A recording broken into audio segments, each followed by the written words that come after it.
Assalamualaikum warahmatullahi wabarakatuh. Salam sehat semua. Pada kesempatan ini saya akan membacakan pernyataan diri dosen untuk kerja Tridharma Perguruan Tinggi dalam bentuk video. Jadi video ini disusun sebagai salah satu prasyarat untuk mendapatkan Serdos Smart tahun 2021. Perkenalkan, nama saya Asep Rahman, SKM MKes dari Fakultas Kesehatan Masyarakat Universitas Samratulangi. Nah, adapun mata kuliah yang kami ajarkan, salah satunya adalah dasar promosi kesehatan, di mana mata kuliah ini terdiri dari 3 pengajar ya, tim teaching. Yang pertama Sulaimana Engke SKM MKes, Dr. Joy Ratu MS PhD AIFO, dan saya sendiri ya. Mata kuliah ini 2 SKS dan diajarkan pada semester 2. Mata kuliah ini menjadi salah satu pilar ya, jika hendak menjadi seorang sarjana kesehatan masyarakat, selain pilar administrasi kesehatan, kesehatan lingkungan, gizi kesmas, dan seterusnya. Mata kuliah ini terdiri ya dari beberapa materi yang meliputi baik dari secara konsep, dari tujuan, promosi kesehatan, media, pendekatannya, advokasi, promosi kesehatan, sehingga etika ya, dalam membangun promosi kesehatan.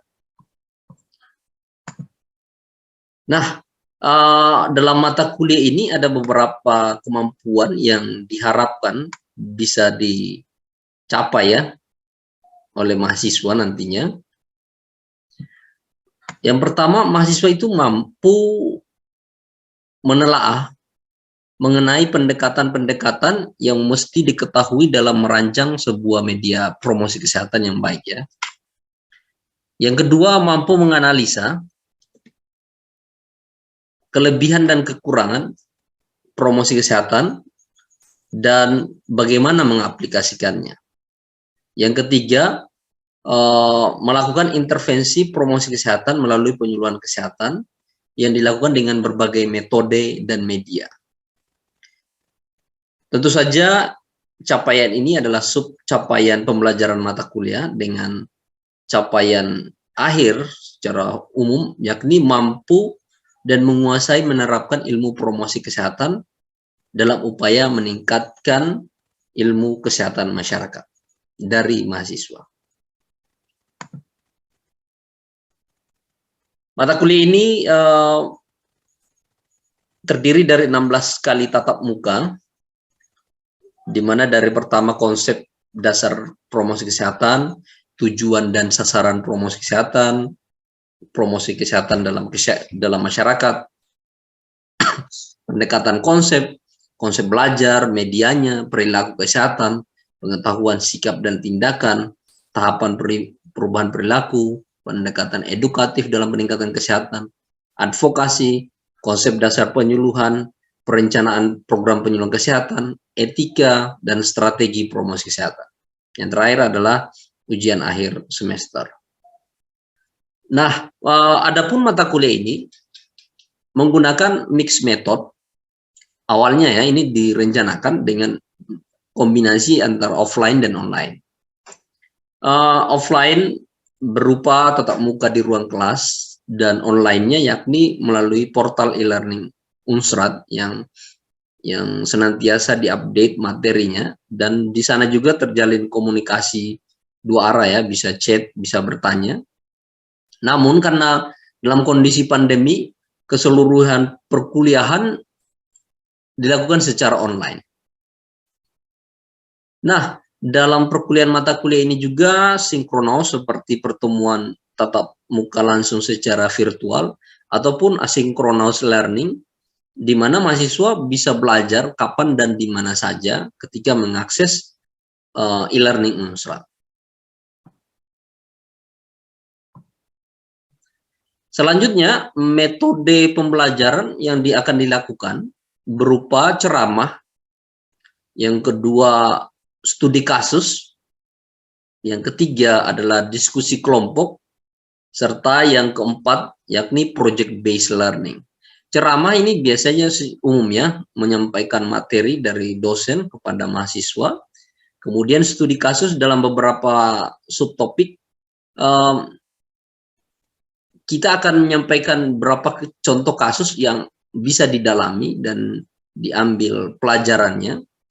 Adapun metode diskusi kelompok yakni mahasiswa dibagi dalam beberapa kelompok untuk saling tukar pikiran, membuat makalah, dan mempresentasikan hasil diskusinya. Selanjutnya project based learning, di mana mahasiswa nanti akan membuat semacam video promosi kesehatan yang akan diposting di media sosial. Bagaimana interaksi dosen dengan mahasiswa dalam mata kuliah ini? Tentu saja di ruang kelas ya. Ruang kelas ini boleh tatap muka langsung atau melalui digital.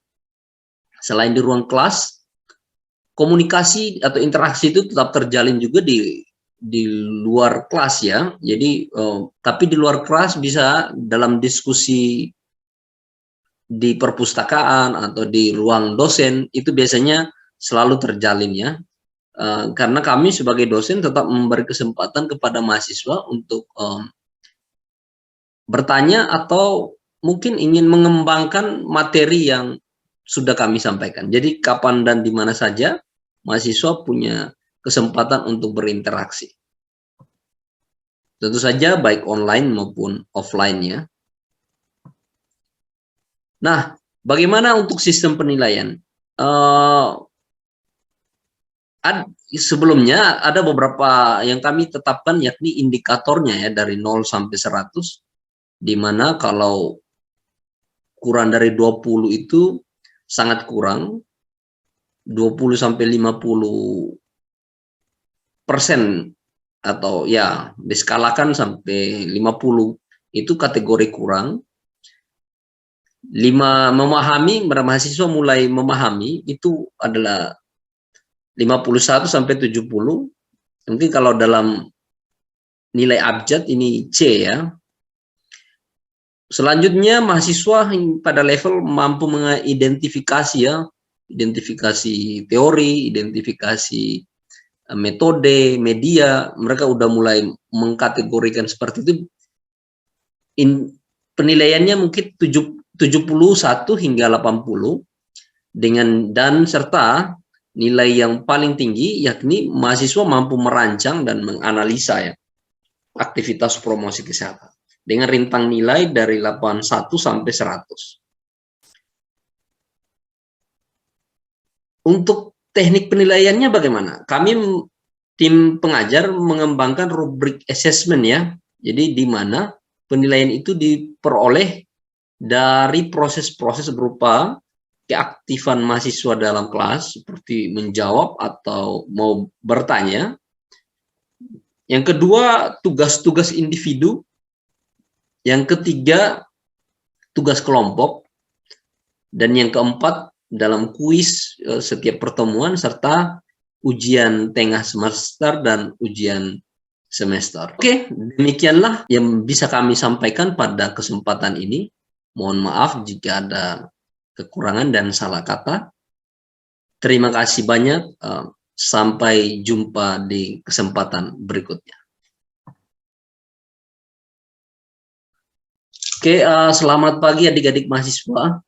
Kali ini kita akan lanjut perkuliahan kita dalam mata kuliah dasar promosi kesehatan dengan topik strategi promosi kesehatan. Sebelum kita mulai, harap bahwa beberapa tugas yang telah tersampaikan sudah dikerjakan ya. Topik ini juga sudah di-posting di portal e-learning Unsrat ya, jadi bisa di-take dan dibaca mandiri. Oke, kita lanjut ya. Dalam strategi promosi kesehatan itu ada 3 nih, advokasi, ada dukungan sosial, dan ada pemberdayaan masyarakat. Strategi global ini diadopsi dari WHO sejak tahun 1984. Dan 3 konsep ini juga diadopsi nantinya di dalam sistem kesehatan kita ya. Walaupun di sistem kesehatan kita ada namanya kemitraan. Kita lihat lagi selanjutnya di Nah, advokasi itu apa? Advokasi itu artinya meyakinkan orang lain agar membantu dan mendukung terhadap tujuan yang diinginkan. Dan bentuknya bisa informal maupun formal ya. Advokasi ini kalau di sektor kesehatan banyak contohnya ya. Nanti juga adik-adik mahasiswa akan dapat nih dalam mata kuliah advokasi kesehatan secara spesifik. Tapi ini yang unik nih, ternyata advokasi ini boleh formal dan informal. Informal ini artinya di ruang-ruang non-publik ya, atau di forum tidak resmi.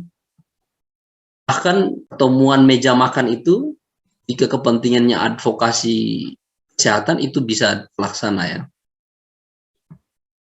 Selanjutnya ada yang namanya dukungan sosial atau social support. Artinya kegiatan ini kita tujukan kepada tokoh masyarakat yang memiliki pengaruh seperti tokoh agama, LSM, dunia usaha, organisasi profesi, imam atau pendeta yang punya pengaruh di masyarakat ya. Yang ketiga, dalam strategi promosi kesehatan itu dikenal adanya pemberdayaan masyarakat atau empowerment ya. Ini dengan cara menumbuhkan dan mengembangkan norma masyarakat agar mereka mau terlibat ya. Jadi fokus dari pemberdayaan masyarakat ini lebih ke masyarakatnya sebagai target utama. Ini berbeda ya jika advokasi itu ke pengambil kebijakan, bina suasana itu kepada orang yang memiliki pengaruh atau memiliki akses. Sedangkan kalau pemberdayaan ini justru fokus pada masyarakatnya. Jika ada yang mau bertanya, dipersilahkan. Yang mau bertanya? Gimana ya? Oke, silakan Aprilian, bagaimana yang hendak ditanyakan? Yang bertanya, menurut Mer itu strategi promkes apa yang bagus kalau orang mau turun lapangan atau orang mau ke masyarakat? Yang paling cocok. Oke, jadi kalau mau turun langsung ke masyarakat ya, jadi kita assessment dulu kapasitas saya sebagai apa. Dan kita juga assessment situasi di lapangan siapa ya. Karena gini, bisa saja yang kita lakukan itu advokasi itu bisa saja tepat sasaran ya. Jadi kita langsung sasar kepada pengambil kebijakannya. Namun jika ternyata agak susah dan memungkinkan itu ada orang yang berpengaruh, kita lakukan bina suasana. Tapi jika kita memiliki akses lebih dan bisa langsung terjun ke masyarakat, pemberdayaan masyarakat lah yang paling ideal ya. Karena target kita mau melakukan advokasi, melakukan bina suasana, sebenarnya tujuan kita adalah masyarakat. Tapi mengingat pemberdayaan masyarakat ini butuh waktu, butuh upaya lebih ya, karena memberdayakan satu orang saja susah ya, apalagi memberdayakan masyarakat. Nah, jadi kita perlu assessment kemampuan kita dan penerimaan masyarakat setempat. Kadang yang kita butuhkan hanya apa ya, hanya ke advokasinya, masalah itu selesai. Namun lagi-lagi ya perlu diingat bahwa advokasi dan bina suasana itu bukan target akhir dari perubahan perilaku masyarakat ya. Karena mereka pun akan membangun regulasi, akan membangun kemitraan dengan masyarakat. Sehingga kalau memungkinkan kita melakukan pemberdayaan masyarakat secara langsung, lakukanlah. Namun apakah kita harus hanya memilih satu? Tentu saja tidak ya. Di dalam satu kepentingan atau tujuan kita, kita bisa menggunakan tiga-tiganya sekaligus ya. Itulah strategi. Jadi kita memiliki banyak rencana dan jika memungkinkan lakukan tiga-tiganya. Tapi ingat lagi ya, kita punya keterbatasan sumber daya manusia, sumber daya finansial dan keterbatasan waktu. Oke, pertanyaan bagus nih. Ada lagi yang mau bertanya?